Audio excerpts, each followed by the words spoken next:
እመቤቴ ሆይ በእኔ የደረሰብኝን አንቺ ታውቂያለሽ። በስመ አብ ወወልድ ወመንፈስ ቅዱስ አሐዱ አምላክ አሜን። የልዑል እግዚአብሔር ቤተሰቦች፣ የእናታችን የቅድስት ድንግል ማርያም የአስራት የበረከት ልጆች፣ እንደዚሁም የሰማያዊ መንገድ ሚዲያ ተከታታዮቻችን እንደምናላችሁ፣ ይህ ዘውትር ወደ እናንተ የምናደርስላችሁ የመንፈሳዊ ትረካ መርሃ ግብራችን ነው። በዛሬው መርሃ ግብር ይዘንላችሁ የቀረብነው የአባታችን የአባ አብርሃም ሶርያዊና የስምዖን ጫማ ሰፊውን ታሪክ ይሆናል። አብራችሁን ቆዩ። ይህ ሰማያዊ መንገድ ቻናል ነው። ሰብስክራይብ፣ ላይክ፣ ሼር ማድረጋችሁን አትዘንጉ። በግብጽ የቅዱስ ማርቆስ ወንበር ለ2 ዓመት ያህል ያለ ፓትርያርክ በቆየበት ጊዜ ነው ሊቀ ጳጳስነቱን ምዕመናኑን በቅዱስ ሰርጊዮስ ቤተክርስቲያን ተሰብስበው ለመንበሩ ፓትርያርክ ይሾሙ ዘንድ እጩዎችን ለመምረጥ ምክር ያዙ። እንዲህም ተሰብስበው በምክር ላይ እንደነበሩ በእምነት ጽናት ደግነቱንና በቅንነት የታወቀ ሶርያዊ አብርሃም ወደ ቤተ ክርስቲያን ዘለቀ። እነርሱም ለማርቆስ ወንበር ፓትርያርክ እንዲሆን አብርሃምን በአንድ ድምፅ መረጡት። ወደ እስክንድሪያ ወስደው 62ኛው ፓትርያርክ አድርገው ቀቡት። አብርሃም በትውልድ ሶርያዊ የሆነ ወደ ግብጽ በተደጋጋሚ የሚመላለስ ሀብታም ነጋዴ ነበር። በደግነቱ፣ ድሆችን በመውደዱ፣ በክርስቲያናዊ ስነ ምግባሩ የታወቀ ነበር። ፓትርያርክነት ከተሾመ በኋላ የሀብቱን ግማሽ ለድሆች ሰጥቶ የቀረውን በመላው ግብጽ አብያተ ክርስቲያን አሳነጸበት። በወቅቱ የግብጽ ገዥ የነበረው አልሙዓዝ በዘመነ መንግስት ለግብጽ ኦርቶዶክሳውያን የነበረው አመለካከት ያዝ ለቀቅ አይነት የማይጨበጥ ነበር። ሲያሰኙ በሐዘኔታና በትዕግስት ይይዛቸዋል፣ ሲፈልግ ደግሞ በሚያስቅቅ ጭካኔ ይገዛቸዋል። ንጉሥ አልሙዓዝ በሃይማኖታዊ ጉዳይ ላይ ርዕሱን ይዞ አጥብቆ መከራከር በመውደዱ ይታወቅ ነበር። አብናክልስ የሚባል የይሁዳ ወገን የሆነ ሁልጊዜም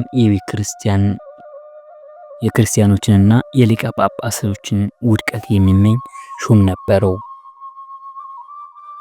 ይሁዳዊ ሹም አንድ ቀን ወደ እስላሙ ንጉሥ ገብቶ እኒህ ክርስቲያኖች ሃይማኖት የላቸውም አለው። በናዝሬት ሰዎች ክርስቲያኖች መጽሐፍ ላይ የሰናፍጭ ቅንጣት ታህል እምነት ቢኖራችሁ ተራራውን ከዚህ ተነስተህ ወደዛ ሂድ ብትሉት ይታዘዛችኋል የሚል ቃል ተጽፏል አለው። ንጉሱም ይህን ነገር በሰማ ጊዜ የጳጳሳትን አለቃ አባ አብርሃምን ልኮ አስመጥቶ የሰናፍጭ ቅንጣት ያህል ሃይማኖት ቢኖራችሁ ይህን ተራራ ተነስተህ ሂድ ብትሉት ይሄድላችኋል ያለውን የወንጌል ቃል ምን ትላለህ ሲል ጠየቀው። ሊቀ ጳጳሱም ክቡር ወንጌል አዎን በእውነት እንዲህ ይላል አለው።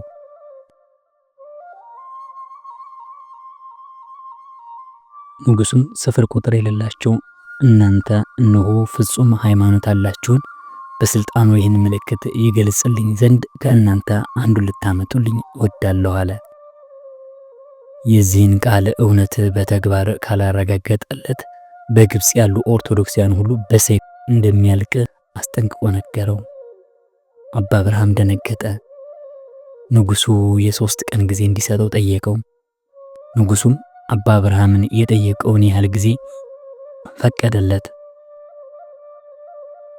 ፓትርያርኩ አባ አብርሃም አልሙዓላቃ ወደምትባል ቅድስት ማርያም ቤተክርስቲያን ሄዶ ጳጳሳቱን፣ ቀሳውስቱን እነዚያ እንዲሰበሰቡ ካደረገ በኋላ ሁኔታውን ነግሮ እነኛን 3 ቀናት በጾምና በጸሎት ወደ እግዚአብሔር እየለመኑ እንዲሰነብቱ ተማጸናቸው።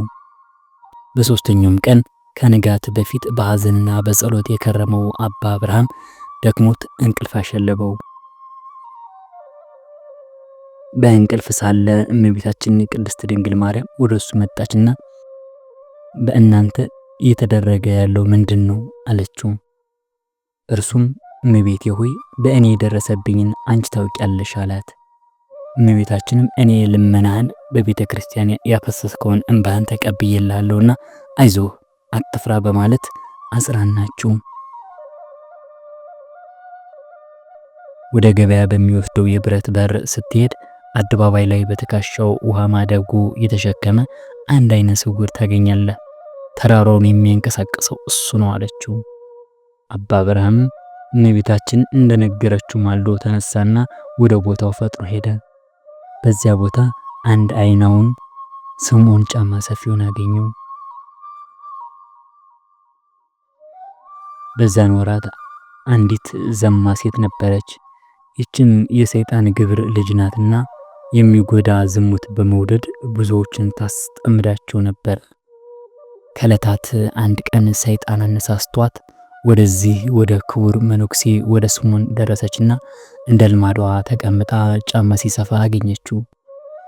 በፊቱም ቁማ በእግሩ ልክ ጫማ ስፋልኝ አለችው። ጫማዋን ታሳየው ዘንድ ልብሷን ገለጠች። ሁለተኛም አካሏን ታሳየው ዘንድ ዲያብሎስ እንዳስተማራት በዝሙት ጥለው ዘንድ ልብሷን አስታ ጉልበቷ ድረስ ገለጠችው። ብፁዕ መነኮስ ስምዖንም ጌታችን በወንጌል ቀኝ ዓይንን ምክንያት ስህተት የምትሆንብህ አውጥተህ ወደ ምድር ጣላት ያለውን ያን ወንጌል ተከትሎ በማሰብ ዓይኑን በመሳፈቻው ወጣው። ከሕማሙ ጽናትም የተነሳ ወደ ምድር ወደቀ። እመቤታችንም ሊቀ ጳጳሱ በልጄ በወዳጅ የተዛዘ ዓይኑን ያወጣ ሰው አለ ያለችው ለዚህ ነበር።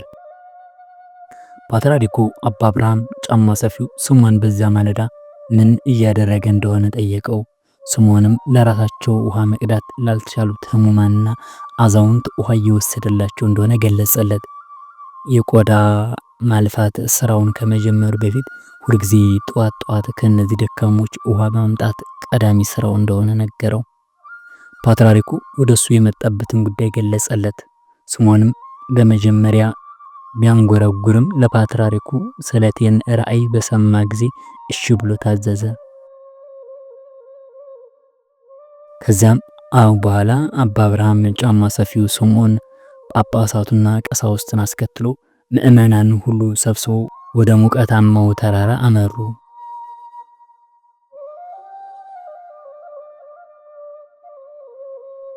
ከሌፋው አልሙዓዝም ከይሁዳ ሹም ጋር በግብፅ ክርስቲያኖች ላይ ሕዝቡን አነሳስቶ ይጠይቃቸው ነበር። አባ አብርሃም ቀደሰ። የተሰበሰቡት ምእመናን ከእርሱ እየተከተሉ ኪርያላይሶን በማለት የእግዚአብሔርን ምሕረት ይለምኑ ነበር።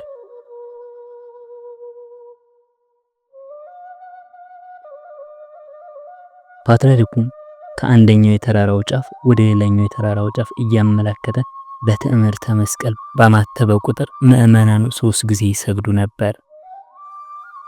ተራራውም ምድሪቱን ኃይለኛ የመሬት መንቀጥቀጥን የመታትን ያህል ተናወጸ። ከዚህም ወደ ላይ ብድግ አለ። ኦርቶዶክሳውያን ከሰገዱበት በተነሱ ቁጥር ተራራው ወደ ላይ ከፍ ይል ነበር።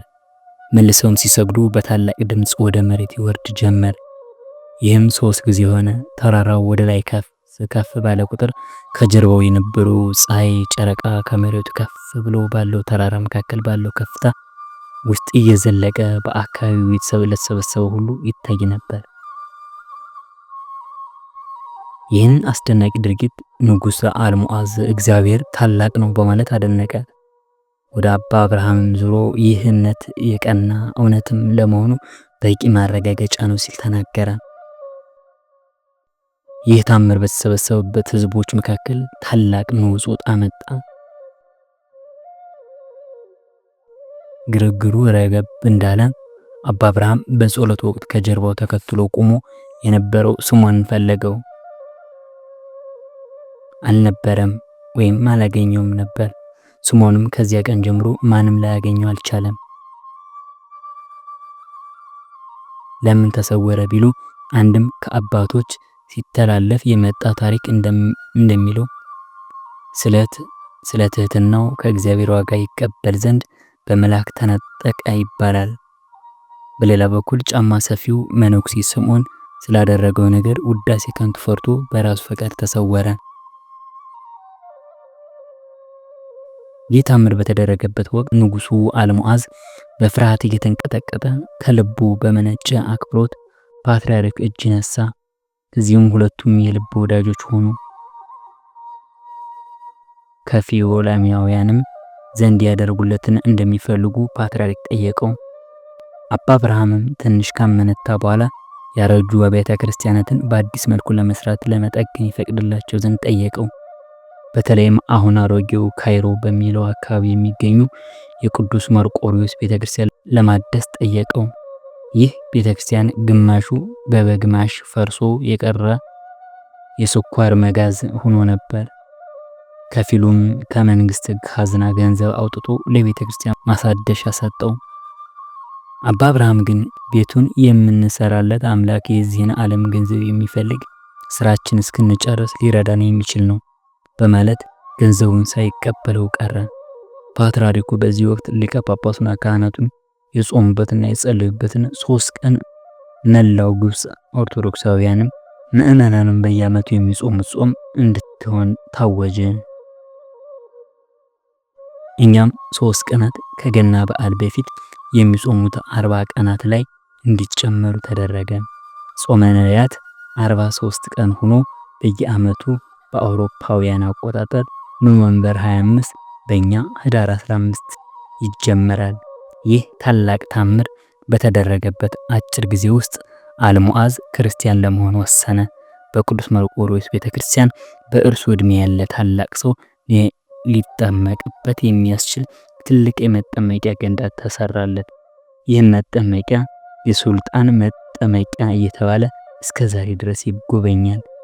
በዚህም በፈተና ወቅት ስሙ ስምዖን ተራራ በማስነሳት ያበቃው የትሕትናው መንፈስ እኛንም በፈተናችን ጊዜ ያጽናናን ያደርገናል። የስምዖንና የአባ አብርሃም ጸሎት ይጠብቀን። በያለንበት ሰላም እግዚአብሔር አይለየን። ወስብሐት ለእግዚአብሔር ወለወላዲቱ ድንግል ወለመስቀሉ ክቡር። ይቆየን። ይህ ሰማያዊ መንገድ ሚዲያ ነው። ሰብስክራይብ፣ ላይክ፣ ሸር ማድረጋችሁን አትዘንጉ።